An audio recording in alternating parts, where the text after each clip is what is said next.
Hi everyone, good day. In this video, I'll be teaching you how to earn Monopoly Go big rewards. Okay, first things first, open up your Monopoly Go app. Once here, the first step to earn big rewards is step number 1, Mega Bank Heist.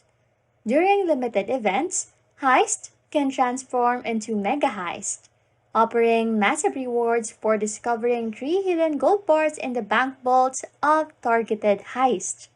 Step number 2 is buy daily rewards. Logging in daily grants you valuable rewards, and the longer your consecutive logins, the better the rewards become.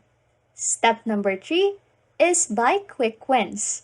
Daily objectives contribute to your progress for a weekly reward, with milestones along the way, each carrying its own enticing rewards. Step number 4 is buy Landmark Rush. Whenever you complete a landmark on the board, you earn additional rewards. By following these 4 steps, you can ensure significant rewards while playing Monopoly Go.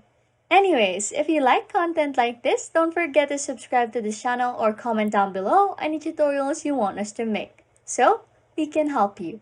And that's it! You can now earn Monopoly Go big rewards. Thanks for watching and happy scrolling!